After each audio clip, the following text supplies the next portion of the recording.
Good morning, everyone. Rev here this morning. It's Thursday. It's February the 25th. I appreciate you joining me this morning. I hope that you're safe and well and blessed this morning, that you're ready to be a witness for Jesus whenever he gives you opportunity. I want to read to you this morning from 1 Kings. This is just a little bit lengthy. It might be a familiar story to you. This is a story about Naboth's vineyard. This is 1 Kings chapter 21. I'm going to begin with the first verse. Sometime later, there was an incident involving a vineyard belonging to Naboth the Jezreelite. The vineyard was in Jezreel, close to the palace of Ahab, King Ahab of Samaria.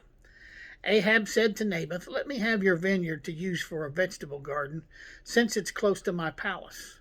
In exchange, I'll give you a better vineyard, or if you prefer, I'll pay you whatever it's worth." But Naboth replied, "The Lord forbid that I should give you the inheritance of my fathers." So Ahab went home, sullen and angry, because Naboth the Jezreelite had said, "I will not give you the inheritance of my fathers." He lay on his bed sulking, refused to eat. His wife Jezebel came in and asked him, "Why are you so sullen? Why don't you eat?" And he answered her, "Because I said to Naboth the Jezreelite, 'Sell me your vineyard, or if you prefer, I'll give you another vineyard in its place.' But he said, 'I will not give you my vineyard.'" Jezebel, his wife, said, "Is this how you act as king over Israel? Get up and eat. Cheer up, I'll get you the vineyard of Naboth the Jezreelite." And so she wrote letters in Ahab's name, placed a seal on them, and sent them to the elders and nobles who lived in Naboth's city with him. In those letters she wrote, "Proclaim a day of fasting, and seat Naboth in a prominent place among the people. But seat two scoundrels opposite him, and have them testify that he cursed God and the king. Then take him out and stone him to death." So the elders and nobles who lived in Naboth's city did as Jezebel directed in the letters that she had written to him. They proclaimed a fast and seated Naboth in a prominent place amongst the people. Then two scoundrels came up and sat opposite of him and brought charges against Naboth before the people, saying that Naboth has cursed God, both God and the king. And so they took him outside the city and they stoned him to death. Then they sent word to Jezebel, "Naboth has been stoned and is dead." As soon as Jezebel heard that Naboth had been stoned to death, she said to Ahab, "Get up and take possession of the vineyard of Naboth the Jezreelite that he refused to sell you. He's no longer alive, but dead." When Ahab heard that Naboth was dead, he got up and went down to take possession of Naboth's vineyard. This is the word of the Lord.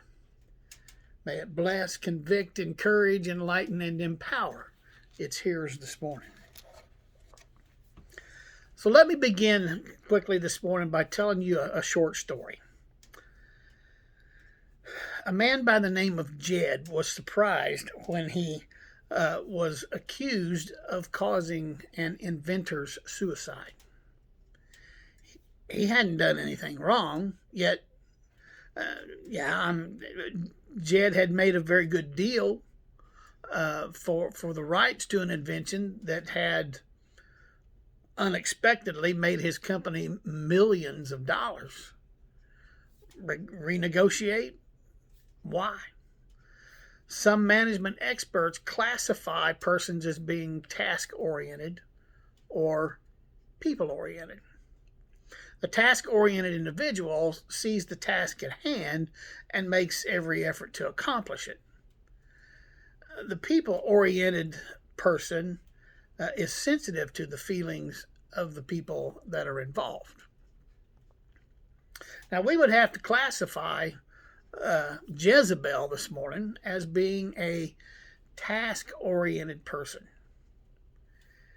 King Ahab wanted a vineyard. A particular vineyard. He wanted Naboth's vineyard. Okay, fine. She would get it for Ahab, even if it meant crushing a nobody like Naboth. So be it. The idea, of course, is to combine task and people orientation. Get the job done while also being sensitive to the need of everyone involved.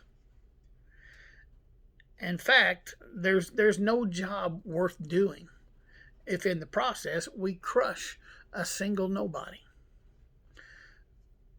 That's when just business crosses the line and becomes sin. Naboth didn't have to die here. Jezebel had him killed. I'm sure something could have been worked out. But Jezebel stepped in. And she and Naboth both paid for it later on. And that's a whole nother story and a whole nother devotion. Let's get the job done, but let's be sensitive to other people's feelings. I'm Pastor Mark. I love you guys. Be safe, be well, be blessed. Do something for Jesus, and I'll see you tomorrow.